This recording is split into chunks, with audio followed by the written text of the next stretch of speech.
All right, everybody, welcome to this month's Lunch and Lab. We are live. Thank you for checking this out. Our topic today is brand and the customer journey. I'm really grateful that you are tuning into this. Most of you will probably be watching this online, so thank you for your time and your patience. We had some technical difficulties today. So we're not able to have our usual live audience. But this will be on our YouTube account and will eventually be on our enthusecreative.com website. So thank you. A little bit about me. I am Reggie Holmes. I'm founder and CEO, creative director with Enthuse Creative.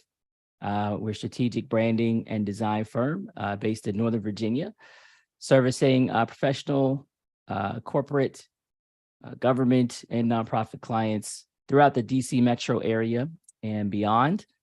I've been doing this for about 9 years and really excited about the work that I get to do and also the training and education that I get to provide for the business market around different topics that deal with branding and marketing. So this is another in a continuation of ongoing workshops that we do throughout the year. They've always traditionally been on the third Friday of the month. And we call them lunch and labs. And the idea is that they are educational, but also provide an opportunity to interact and engage and actually dive into the material that we're talking about. And today's topic of customer journey and this relationship to branding is something that I'm really excited about. So thanks for joining us on this journey. All right, our takeaways for today, for you to learn what a customer journey is, learn why understanding it better is the key to growing your business, learn how brand plays a role at every stage of the customer journey, and then learn ways to improve and amplify your own brand for better results as it relates to what your customers are doing in their journey of discovery of your product or service, and also acquisition of your product or service. So there are three key ideas that I kind of want to start with. I like to give some background and context before jumping into some of the more detailed information. But really, when I think about brand and the customer journey, these three ideas are things that I think are important to consider when we first get started. There's a great quote or that I read on a website that I'd like to share. The first one is, it's all about the customer. When we talk about the customer journey, we'll contrast in a few minutes the difference between the sales funnel and the customer journey.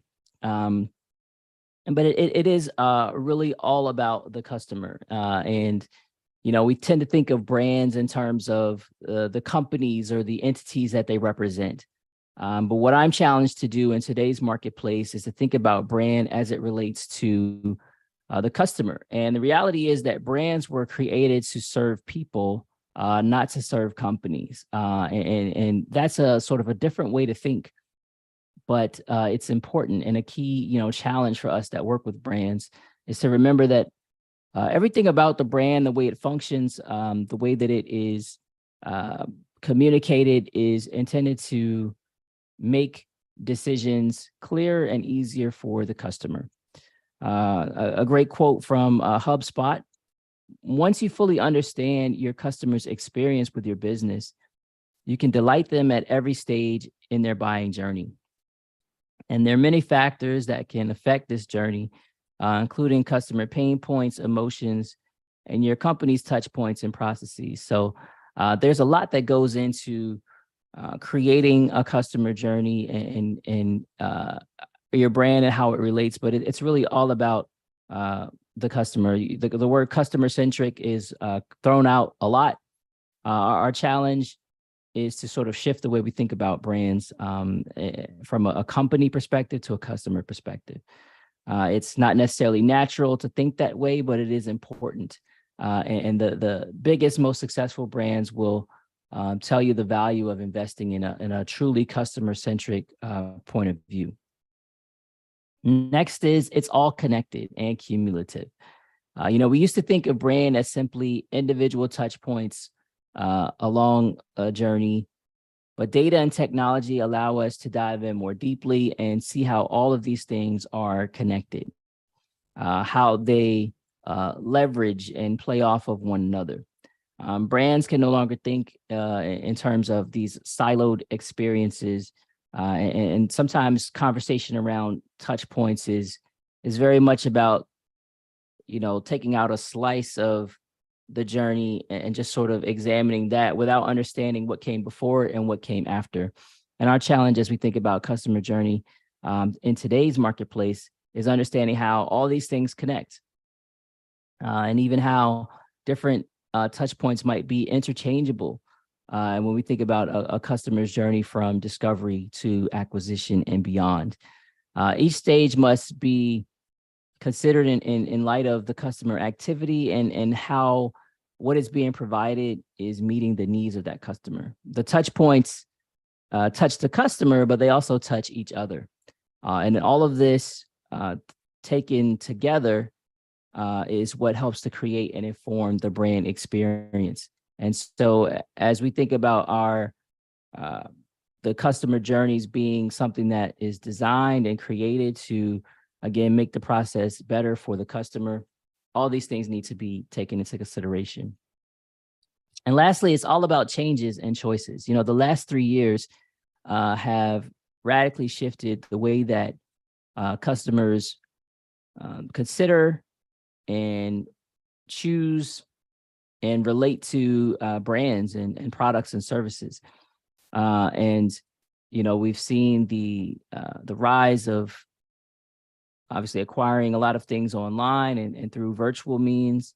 The need to go into physical spaces has changed people's expectation in terms of how and when things are delivered has changed. And obviously the pandemic had a lot to do with that. But it's all produced an environment where people have different expectations than they did 3 to 5 years ago. And they also have a lot more choices in terms of how they're going to pursue and acquire their products and services that they need. Customers have what I like to call a new DNA. DNA stands for desires, needs, and aspirations. And if you've not examined your customer journey in that time, based on all these changes that have happened, you certainly need to do that. If you don't know what's different for your customers, you need to ask them. The reality is they have more choice than ever before. You should feed them rather than force them. And a great statement that I read in one of the articles as I was doing research for this was that customers are thinking more in terms of purpose than strictly just purchase. And so purpose over purchase. How is the journey touching people at a deeper level and meeting some of those needs beyond just your need for them to buy from you? People are looking for more resonant, more aligned experiences. And this presents a challenge, but also a great opportunity for brands that want to have that level of engagement with their customers. A great quote from the Harvard Business Review: customers happily serve as the engine of business outcomes when doing so is a byproduct of achieving their own intended outcomes. And so that again speaks to this idea of giving people what they want, putting the focus on the customer and not just on the brand's interest, not just on the bottom line of getting them to become your customer. So that's a great approach. And we're going to take that into our examination of how brand can aid in the customer journey, how it can make it a better process. And obviously, as the customer has a great experience, that's going to produce a great result and the outcome that's desired for the brand and for the company. So this is what we typically think of when we start to think about a sales funnel or sort of the process of a typical customer. going from awareness to interest to decision to action. This is sort of very basic as we start to look at the idea of a sales funnel compared with a customer journey. So this is a basic example that you'll see pretty much anywhere at the most simplistic level.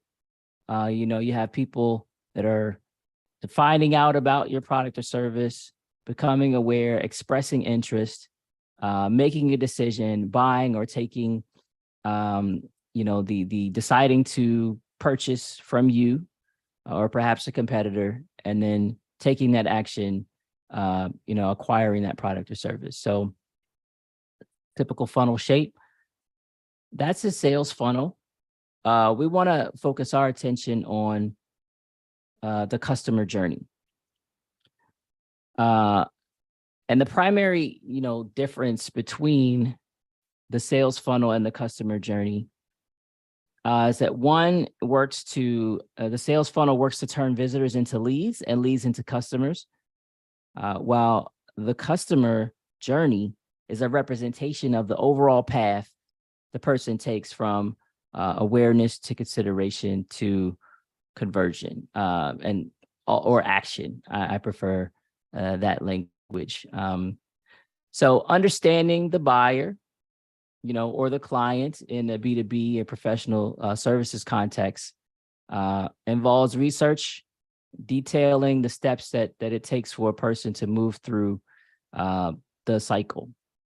A systematic, comprehensive view of their experience that can go into the journey map. And I believe this definition is from friends at Hinge. So here's a sample kind of customer journey map. And as you can see, it details what's happening with respect to the customer. So not just the actions that they take from a sales conversion standpoint, but it also highlights their expectations, their opportunities.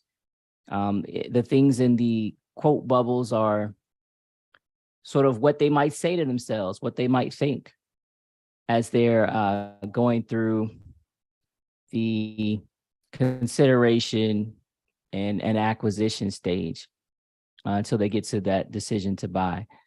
And so there are some thoughts down there about what is happening on the brand side, but this is really designed to sort of show you what the potential customer might think. And so this is how a brand would potentially use a customer journey to help them understand how to refine that process. By really, it's about empathy and helping them to walk in the shoes of the customer, to see what they see, to think how they think as they're going through the process. And this is a look at, a more detailed view of a sales funnel. So kind of, this is from Salesforce, giving a little bit more idea of sort of what happens during the sales funnel. But, this is kind of, again, things that would be a little bit more relevant to the brand itself or the company, but you would use both in the process of creating the best possible outcome. One takes into mind more of the brand's consideration, and the other is really designed to be walking in the shoes of the customer. And it includes things like their attitudes, their perceptions, and emotions that aren't necessarily reflected in the sales funnel. And so, again, the sales funnel is, these are, sales funnels from the brand's perspective, and the customer journey is from the customer's perspective. Often the sales funnel will begin with the company's first action to attract the customer. So this is what we do to get them to be aware of us.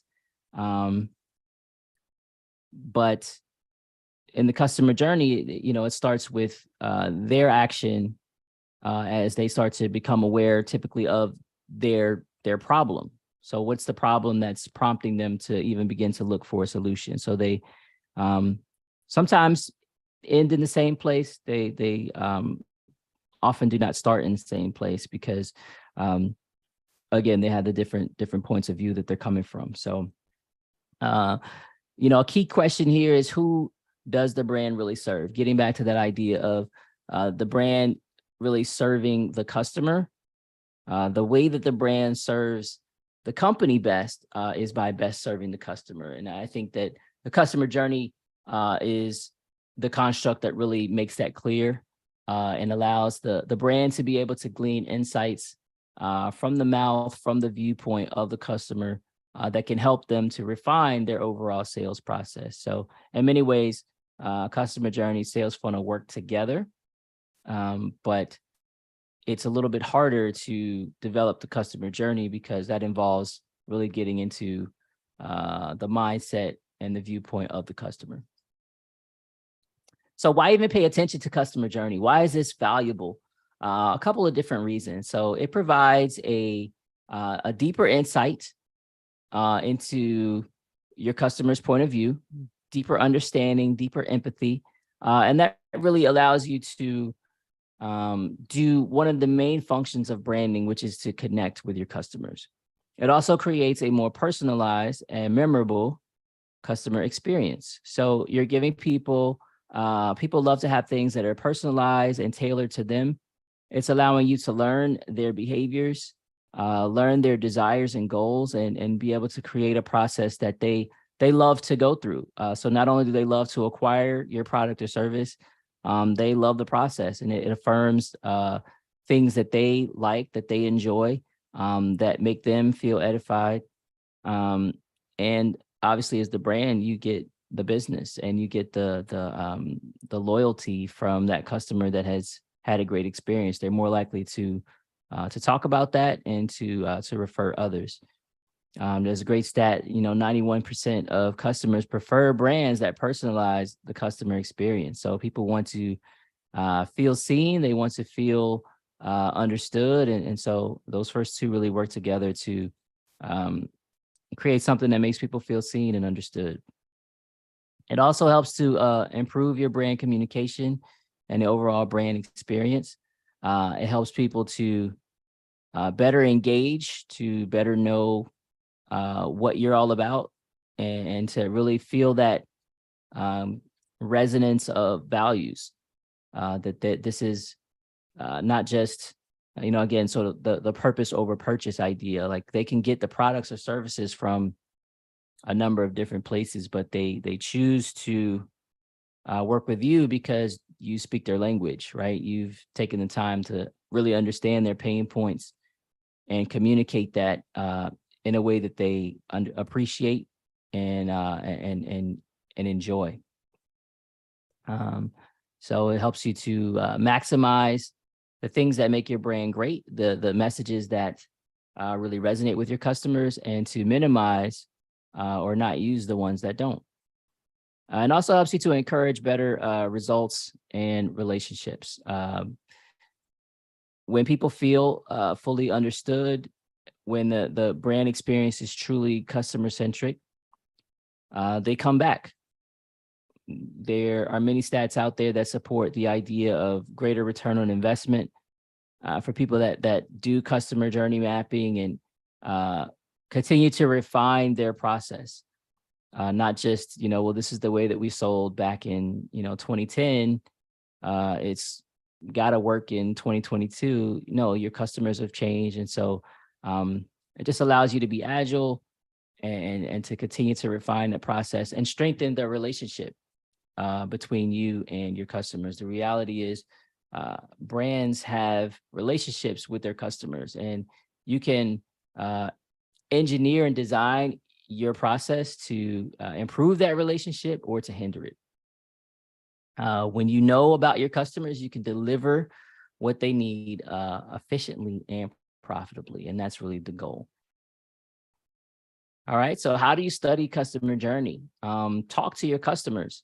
There are many ways to gather that information, but there's no substitute for talking to your customers, finding out what they value, what's important to them, why they chose your company, why they keep coming back, if they keep coming back. So things like surveys, beta tests for new products and services, focus and feedback groups, continue to keep the uh, chain of communication open. Again, thinking of this relationally and not just transactionally. Talk to your customers, find out what matters to them, and enhance your overall customer and brand experience by including that information. Similarly, observe their behavior. Take advantage of the wealth of analytics and statistics and tracking metrics that are out there through social media, through e-commerce platforms and point of sale. Um, all the ways that you can measure uh, customer activity. Take advantage of those things because they will give you insights into what people truly value about the journey to becoming your customer and what they don't like. And so you have an opportunity as you observe to ask questions, and then as you ask questions to observe and to continue to do that, to always be refining your process. And then a great tool that is certainly used by big brands, but can be used and leveraged by small business brands to great effect, is creating customer journey maps. And so we'll talk a little bit about that. Customer journey maps, it's a visual tool designed to organize and clarify how customers interact with your brand. So it's laying that process out in a visual way. It's a detailed visual timeline of your customers' engagement and experience with your brand. So these together kind of give you an idea of, it's a visual tool. It's meant to track the process over time and shows, how the customer engages with and experiences your brand. And obviously, buying from you is a part of that process, but there's a lot that goes on before and even after that the customer journey map is a tool that allows us to account for. So here's a very detailed customer journey map, but you can kind of see the basic steps that we mentioned earlier. You're going to see different terminology depending on if you do research and see different templates and examples out there. You're going to see different language, but they all kind of highlight the process from awareness to consideration, decision, engagement, and then what happens after that. And so this is a very detailed one, but you'll see, it talks about the customer's, current mindset, their perceptions, risk, opportunity. It's a great sort of very detailed example because it includes a lot of the information that you can consider putting in your own customer journey map. And when this video is posted, there will be eventually a link to our own template that we create for customer journey mapping to be able to help you start to use this process. But this is like a detailed example. Here's a more simple example. And, it just has awareness, consideration, decision, kind of breaking it down even more simply. But what I want to call your attention to is the question about what the customer is thinking or feeling, customer's action, where are they getting their information, where are they going to do research, and then, how we move the buyer along through that process. So it starts with the customer though, their thoughts and their actions, and then, okay, what do we as the brand do for this potential customer? But that's secondary to really getting inside the state of mind of the customer. And so that's what, is reflected in that idea of being customer centric, putting the customer first. Whereas in a sales funnel, It's more so focused on, well, this is what we do to move this person to the next step. And what's going on with the customer is kind of secondary. Um, so as I mentioned here, kind of like the typical steps for customer journey maps, there's discovery and awareness, research, selection, onboarding, engagement. That's, doing the work, offboarding, conclusion.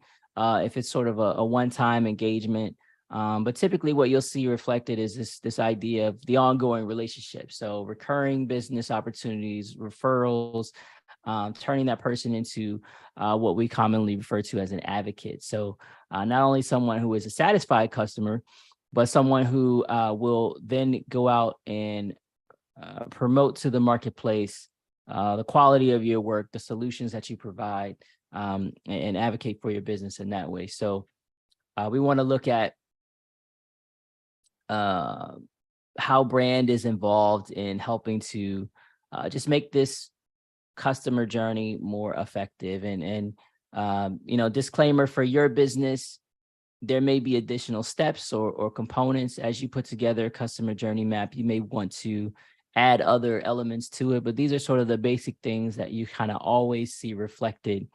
And whether you're doing one-time engagements or ongoing, recurring retainer type of situations, you should always think in terms of what happens when the engagement's over. How do you continue to keep the relationship going? Again, if we think about branding in terms of relationships, we don't want it to be just, well, I serviced that client, they were happy, and they go their way, I go mine. There's got to always be an ongoing relationship building element to it. So that's my challenge for anyone watching this, with clients that you want to maintain a relationship with. So there are a few things that I want everyone to consider in terms of customer journey mapping. And I, call these, they all start with D. I love my alliterations, but data, what information is important in the customer's decision-making? Where are they sourcing this information?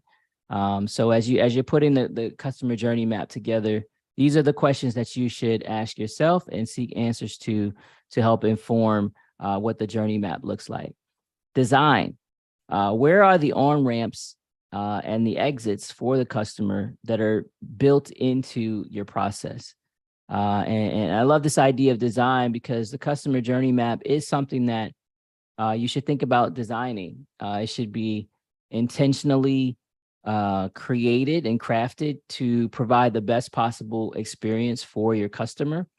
And that means that you are always looking to refine it, to remove things that are extraneous and put a barrier or obstacle there for your customer. And then adding things that will increase, obviously, their likelihood to purchase, but also their ability to enjoy and feel fulfilled through the process. That could be adding additional opportunities for education, adding opportunities to be able to connect and reach out to gain more information along the way, to be able to share it with others easily, or to increase their value that they get out of the potential engagement. So all those things are things that you need to think about in terms of designing the customer journey. And desires, we talked a little bit about this earlier, but what is the customer feeling? What do they most want out of the process? Aside from acquiring the product or service in question, what do they really want to get? What are their goals? Great question is, what is a win for them in terms of your customer journey map? Dilemmas, what are their challenges? What are their obstacles? What are their pain points? What can and does or will turn them off or turn them away? Right? Those are the hard things, but it's important to think about where are those potential challenge points in the customer journey. Decisions. What or where are the key decision points in the process? Is there an opportunity to clarify, to make the customer feel more empowered when it's time to make a decision? And then understand, going back to that idea of choices, that people have choices throughout the process. You want to create a process that certainly obviously leads them to hopefully buying from you, but even if not, they have what they need to make the best possible decision for them. Do's and don'ts, what are the things that you absolutely want to avoid? Or what are the things that you need to add to your customer journey? And looking at all these other factors will allow you to be able to better assess that. And then delight, which of the touch points matter the most to your customer? How can you make the journey better for them? How can you add in things that will make it truly memorable, truly a delightful and pleasant experience, something that is not a burden for them, but it's something that they actually enjoy, and gives them some added value or fulfillment that maybe they weren't expecting. We all love a little positive benefit or bonus that happens along the way, particularly with major purchases, major things that we seek, to acquire. So all these are factors that should be taken into consideration as you think about designing your own customer journey map. So what's the role of brand? Briefly, just kind of looking at that. So at the discovery stage, a few things that are important. Your brand must create and relay a positive reputation. So as people are starting to examine, what's their need, and start to look around for solutions. Obviously, you're not going to be in. You're not even going to get to consideration if you have a poor reputation. If you are not someone that is considered good to be in business relationship with. You're obviously at the beginning of the relationship, and your brand needs to be positioned as someone that people can reach out to for more information. Not necessarily pushing any products or services, but simply as a great resource. So here's where you can use informational resources, informational brand content to really, without even forcing a sale or anything like that, just let people know that you're a wealth of information. You're established in the marketplace as someone who can empower and provide the information that they need to then make the right decision. So things like blogs and guides and how-tos, resources are very good branded items that can be helpful for people at this stage where they're just sort of getting in touch with their pain points, recognizing and understanding their needs, and starting to look for resources to help them feel empowered to take the next step and start to consider real options. So and also consistency and professionalism and how you show up, that sort of relates to the idea of positive reputation. You want to just look the part, to be ready for people when they start to gather resources for consideration. You don't want to be excluded because you just don't look professional enough. So next up is consideration. Brands must create true and meaningful differentiation here. Again, people are starting to do their research, starting to acquire that list of people who could potentially have the solution to their problem. You want to continue to provide quality information through, guides, one sheets, things like that, but also start to make it clear how your solution is different, right? At this point, I think people are more comfortable with you reaching out in some way, but in a way that's not too much too soon, right? You still sort of, if you think of a relationship, sort of closer to the beginning than the end. And so things like chat bots and quick quick forms and easy, one sheet documents are great for people, because it's not too much of a hard push, right? You're giving them a little bit of what they need to just have that confidence to move on to the next step. Transparency and ease of connection. If they do reach out, you're easy to get a hold of. So your brand is well positioned. Your contact details are easy to find. And again, there's not a hard push. It's just making yourself very available to people that have, at this point, recognized they have a problem and are starting to gather what they need to be able to pursue a solution. And here's a good place to make available case studies and stories. Customers, as they start to consider potential options for solutions, they need to be able to see themselves in the studies and stories that are presented on your website or through your other marketing channels. They need to be able to see that you have solutions to the problems that they're getting in touch with, and understanding, okay, I have a real need here. Who are the people that can help me? And you visually and verbally through your various means of messaging, let them know that you're aware of the problem and you have solutions that can help.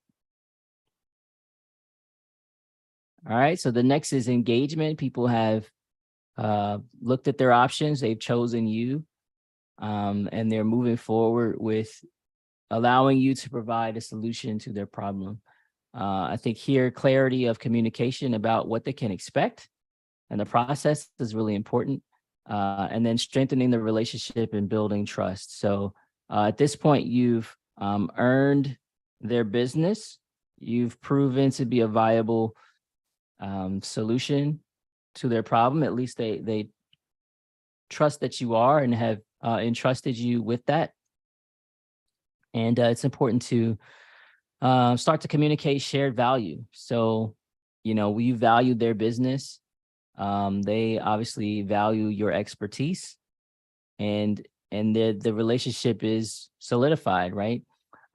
So yeah, allowing your brand to, I think at this point, the messaging and everything starts to change because they've actually communicated trust and value. And so as the brand, you're doing the same thing. Understanding like, okay, we're not just now working for you, we're here to help you. And so the nature of the messaging and everything starts to change a little bit. And people just need to be clear about what's happening as it's happening. No one likes, when there are these gaps in communication that does hinder the trust that was initially shown when the engagement began. So that positive reputation here is where it is allowed to either be fortified or diminished. And so it's less sort of outbound and more so making the brand come alive for the customer through how the relationship works itself out during the engagement. And lastly, kind of thinking about retention, which includes elements of building the brand loyalty and then also advocacy. So what sort of happens as the project winds down or we move to the next steps? I think clarity about that, clarity, communication, those things are really valued. I mentioned shared value before, deepening a relationship, continuing to communicate that. And not just we got your business once, but we want to keep your business. We want to work with people who are like you, who have the same problems. Who do you know that we can help in the same way that we've helped you? Asking the client for the best methods to remain connected. What level of connection, now that there is a connection with your brand, what level, what rhythm of connection makes the most sense for them? You want to be the type of brand, you want to be the relationship partner that they need, right? Not too much, not too little. You want to show up as they need you to show up, in service to them. And then requesting testimonials and referrals, continuing to put your brand out there as a great provider of solutions, letting them know that you want to help others who are like them. Who do they know that has the same problem that you just helped them with? Extending the relationship, extending the value. There's a great stat: 33% of customers will consider switching brands after just one poor experience. And increasing customer retention rates by just 5% can increase profits by 25% to 95%. So it's incredibly valuable to keep the clients that you have, especially if there is that shared value, the alignment of values and goals, and you want to keep them and work with people like them. And so this is the point where you can really communicate that through your brand to that customer. And if there's not an opportunity to, engage on a continual basis, you want to stay top of mind when there is a need that arises in the future. Or again, if there's someone that they know and are connected with that you can help out with a similar challenge. And the goal is to kind of help them to become an advocate. Right? You can't force them to be an advocate, but you want to deliver quality solutions that meet their need, that provide some delight in the journey, and leave them with a positive impression that they will want to tell others about. So just a few considerations as we close out. As you can see, brand is important throughout the process. Your brand is not just what you put out there at the beginning and hope that people sort of remember you and call you. Throughout the whole process, you have to be thinking about how the brand can be leveraged to enhance all the touch points and make it seamless and customer centric throughout. So throughout the entire process, they feel seen, they feel heard and understood, and empowered ultimately. And there's value in that when you get to the other side of the engagement, because they'll want to continue that relationship and they will want to share about that with others. So just a few things as we wrap up. The who influences the how. The way that the brand serves the company best is by best serving the customer. Can't reiterate that enough. Who influences the how. Learn from your customer. Ask questions, study, observe, and refine your process. Customer journey mapping is incredibly powerful, and it's a great visual tool. And because it is visual, and because it is from the customer perspective, it can have application throughout your entire operation, right? It can help you refine things from obviously a sales standpoint, and operations and delivery and logistics standpoint, marketing communication standpoint, and even from a leadership and customer service standpoint. So it's very applicable and relevant to all phases of your organization.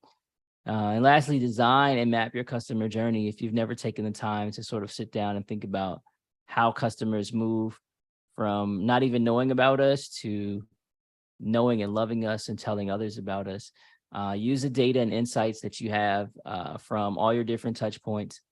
Consider how they all work together and refine that optimal experience for your customer so that they love you and keep coming back for more. Some great stats here. 73% of all people point to customer experience as an important factor in their purchasing decisions. So 3 out of 4 people understand and declare that customer experience is really important. And if anything we've shared today, makes that clear, that there's opportunity to refine what you're doing from a customer experience standpoint. And it's important to people. And I think these stats are from maybe 2020 from PwC.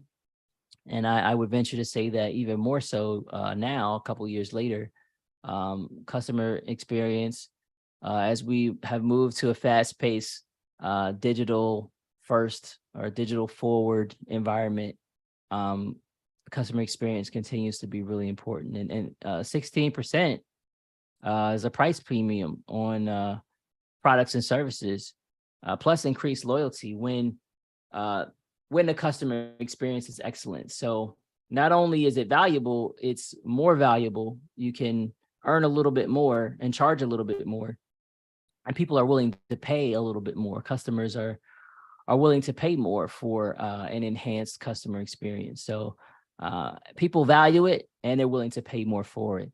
Um, so it's something that is worth being invested in.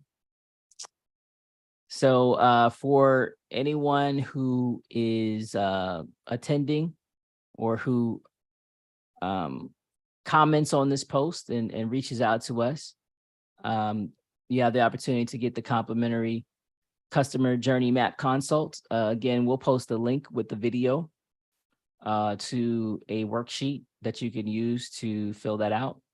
If you fill that out and reach out to us, you can connect with me for a complimentary overview and consult to help you refine that customer journey map a little bit more.